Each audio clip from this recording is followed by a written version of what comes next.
Her name, Amy Barbera. She has looked evil in the face. She has survived, and she is here today with us to share with us how we can survive too. All right, ladies and gentlemen, Amy Barbera. Yay! I'm so happy to be here. You're so awesome. And I'm so happy you're here. I've heard your music before, but for the people out there who don't know, who is Amy Barbera? Oh gosh. Well, first and foremost, I'm a woman of God.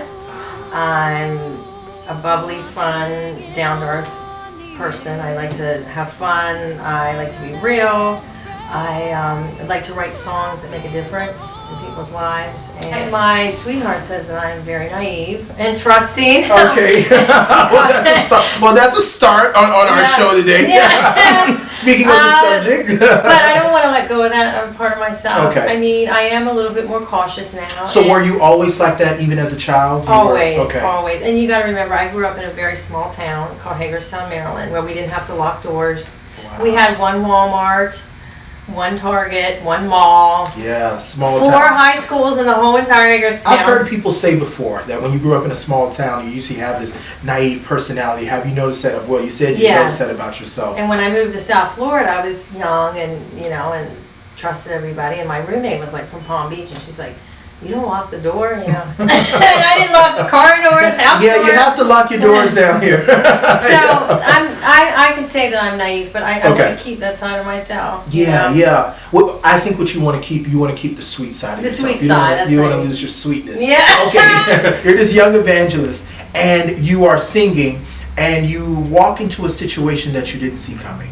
Yeah. Well, I walked into a lot of situations, but. I had a heart for evangelism. I still do. Okay. But, in these beginning years of being saved, I was just all over the place. To the fact that my pastor even had to sit me down. He's like, "You're a pretty young girl." I was in my early 20s. Yeah. And he's like, "You've got to be careful." Yeah. Our church was putting on like a big, not worship service during Sunday, but it was going to be an outside event on a Saturday night. Okay. Like a worship night.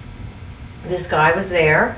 He was tall. He was blonde hair, blue eyed, and you could tell that he was a little, I don't know, maybe handicapped. Okay. Because he walked with he crippled, and he had a cane. Yeah. And he had like a scar, like a tracheotomy scar. So you knew that somehow he had some medical medical problems. Challenges.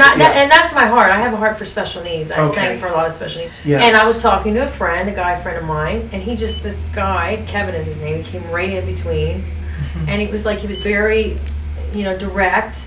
And so I invited him, and he said he had a girlfriend.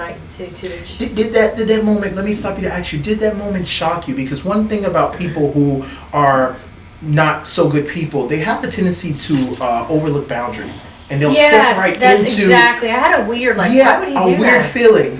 Why would you interject yourself? And that's one of the things that, you can pick up as you learn about protecting yourself, is that when somebody pushes past one of your boundaries, you feel it. Oh, yeah. It was really unusual, because I'm like, why is he coming in so, fast? So I invited him, and I gave him the number to give him directions, and I thought, well, I can minister to this person, because he, and he would call, and there was things that he would say that just were really unusual. There's some people watching who may be dealing in a situation where the person's weird, but they're not all the way bad. He was, that's how, and I felt like, because I kind of have a heart for people that are different or left out. Yeah. So I felt like, I felt something not right, but at the same time I thought, well, maybe I just feel that way because he is, a little bit disabled.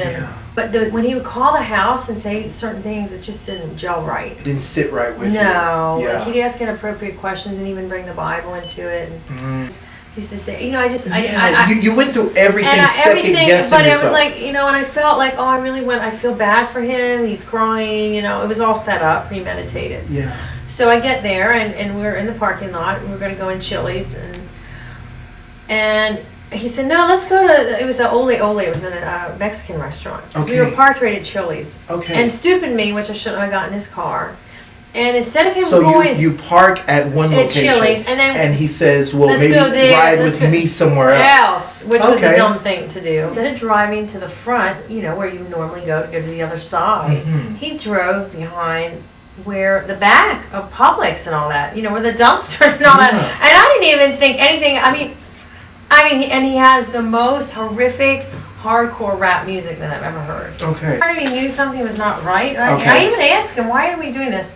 So we get to the Ole Ole. What's his response? I'm interested to know there because He just, I don't even remember. All I remember is the music was so hardcore and cussing and just me feeling like this isn't kind of weird. You this know? is weird. Well, I was sharing with the producer before we were starting, and one thing that jumped out to me was that you really can't be friends with a person that you can't tell I'm uncomfortable. Yeah. Yeah, because at that moment I imagine he's turning down a The weird dumpster. I mean, dumpster behind the street. building, you know, behind Publix and all that. I'm like, what and is you're like, this doesn't feel right. No. But something about us, you know, especially those of us who like to help and feel sorry for people, we're not comfortable saying, pause, I'm uncomfortable. Yeah, I wasn't comfortable. Yeah. I just was like, so we get in the restaurant and he did not order any food, and of course I paid for myself because it wasn't a date. So he ordered nothing to He eat? ordered ice cream, but I ordered a full meal. I paid for myself, and the Yeah. waitress was even scared of him. So we leave, and the girl was afraid of him, the waitress. Yeah. And he was very. So everybody else kind of gets an intuitive hit that something's wrong. not right. But you're Yeah, like, let me help him That's still. why my boyfriend's like Amy. Like he gets on me all the time about this, doesn't he? Yeah. So Well, that's known. A lot of us who have that giving heart to say, we are usually the only ones willing to deal with these people. yeah. Everybody else recognizes them a mile away and runs, Yeah. and we're the ones that say, let's give them a chance. Yeah, 'cause you want to be Christ-like, you know. Yeah. But my pastor even talked to me about it in the past, Yeah. prior to that. So we get back in the car, and he drives back, and you could see my car. There was like a white Honda Civic, Okay. and there was my red car, and there was a space. And I said, park there. He didn't want to park there. And when I went to open the door, he's like, you're not going anywhere. And that's when So the devil things change. he became, he was already the devil. I'm playing that kind of music. I was like, what is Yeah, this? he was It already- was really... Yeah, but at the moment when you said you were leaving, Yeah, when I was getting ready to open the door, open go to the my door. car, he's like, all "You're of a not sudden, this crippled, handicapped, helpless, weak person You're not- turns into the devil. the devil. And he was. Okay. It was scary. And he says, "What? You're to not you?" going anywhere. You belong to me." Like, it was almost like the devil talking through him. Wow. And I felt like my heart just dropped.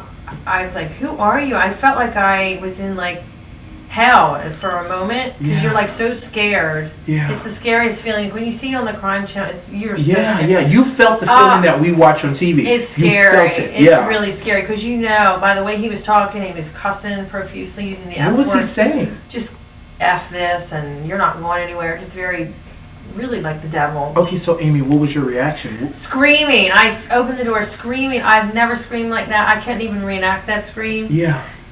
Like a shrilling scream, and I was screaming From for your gut, help, yeah. from my gut, help. I was crying out to Jesus, like help me, Jesus. I was even, I was screaming uncontrollably, and he was trying to pull me back in. So his and I'm screaming like fake crippled self. and I Now say, he's able to pull you me back in. So he manages to get me back in because he's a lot bigger than I am, and I'm fighting. So he gets you back in the car. He gets me back in, and he like pushes me onto his. I was in the passenger side. He was on the driver's side. I don't know how it is, but he throws me down where I'm like flat under like the steering wheel of my head, and I could see out the door, and I guess he was, And it sounds like he's skilled at this. yeah, he was a premeditated rapist, so that's Wow. why he Yeah. got arrested right away. But he was kind of like holding my throat, and I was kicking at the glass at that point because of course no one responded to me. So I had my feet kicking at the glass on the passenger side, and I'm thinking, God, I don't want to die this way. I knew that something was not right, or I don't want to get raped. Like all these things go through your head. Yeah. So I said, in the name of Jesus. I mean, like, and it just came out of me. It was like he could not speak. Shut the F up. He was in my face, like cursing, like his eyes were so evil. I guess that white Honda Civic beside where my car was a police officer and his girlfriend or wife off duty. Oh, wow. And the lady's like, something about her scream just doesn't seem right. Are you serious? They first thought it was a domestic thing. They had no idea, and they just said the way I was screaming. And then there was a young couple, I think like teenage couple that did. So the police were already on the way. And he didn't even fight. Like, he stayed there. They held him, like, He had done this to a girl prior. And he was on kind of like a probation type thing. Yeah. But she so actually, this was not his first round. No. He premeditated And the whole situation. Premeditated. He knew that he was not soliciting you for prayer. No, he wasn't. He knew.